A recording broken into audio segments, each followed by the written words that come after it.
So, you want to buy a mountain bike. Luckily, you've come to the right place because at Jenson USA, we have one of the largest selections of bicycles in the world. However, that selection's nice, it can be a bit daunting. So today, we've come to our Corona retail store to help you figure out which kind of mountain bike is right for you. Come with me as we break down the different types of mountain bikes. So today we're talking about the different types of mountain bikes and maybe which one is best for you. However, when we're thinking about mountain bikes, we need to think about them existing on a spectrum. On one end, we have fast, lightweight, efficient cross-country bikes. And on one hand, we have big, burly, free ride and downhill bikes. And then everything else exists in between. We have trail, all mountain, and enduro. So with that spectrum in mind, let's go ahead and break it down. So I'd like to kick things off on the lightest end of the spectrum with this. This is a Scott Spark 930 flavor, and it's a good example of a cross-country bike. Now the name cross-country actually is derived from the type of racing it comes from, which is cross-country racing. And because this is a cross-country race bike, we're gonna see geometry reflect that. We're gonna see shorter suspension travels between the 100 to 120 millimeter range. We're gonna see much steeper head tube angles of between 67 degrees and 69 degrees-ish. We're also gonna see much shorter chain stays. And this geometry is to keep the bike light, efficient, responsive, and maneuverable. Right, in cross-country racing, we want to be able to pedal as long and as fast as possible. So we're going to see geometry and suspension numbers to reflect that. As cross-country racing is changing and evolving, the trails are getting steeper and gnarlier. We're actually even seeing a new class of bike called downcountry to accommodate those new trails. However, these downcountry bikes are still XC bikes at heart, and if you're riding gnarly trails, you're going to want to look at our next bike. So the next bike we're going to talk about are trail bikes, and for the vast majority of riders, this is probably what you're going to be looking at. Now, trail bikes are typically 130 to 150 millimeters of travel, and you have head tube angles of around 64 to 66.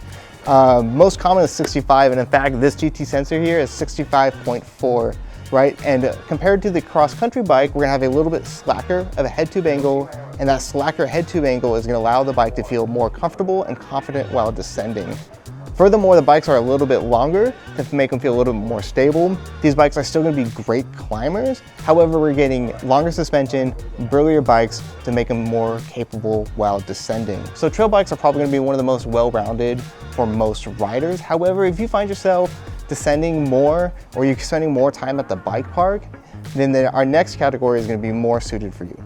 Now, while trail bikes are good at a little bit of everything, enduro bikes are going to be much more gravity focused. In fact, the name enduro comes from enduro racing, which is a form of mountain bike racing where the competitors are timed on the downhill sections of their laps, however still need to pedal to the top. Because of this, enduro bikes are a lot more burly. We're going to get even slacker head tube angles than we saw on the trail bikes, between 65 to 63 degrees of head tube angle. They're getting slacker and longer every day. Bikes are also longer to help maintain that stability on steep descents.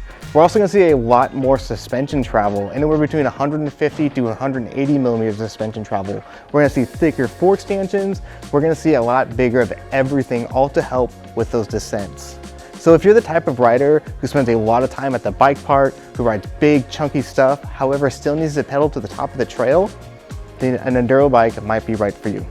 Now, enduro bikes are confident descenders, but if you're only riding downhill, if your focus is only gravity, then you're shopping for a downhill bike.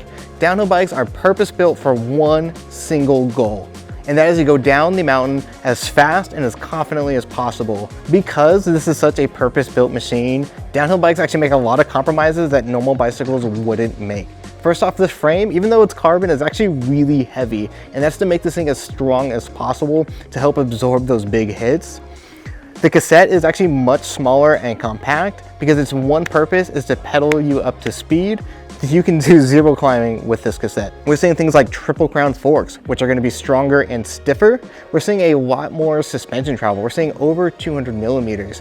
We are seeing frames that are super long to feel very stable on those steep descents. We're seeing slacker head tube angle also to help with that stability on steep descents. We're seeing head tube angles slacker than 63 degrees. We're also seeing a lot more suspension travel. This bike in particular has over 200 millimeters in the rear that's there to soak up those big hits, those big jumps, and they're just gonna get you down the mountain as fast as possible. So if you're only riding park this season, I highly encourage you to check out a downhill bike.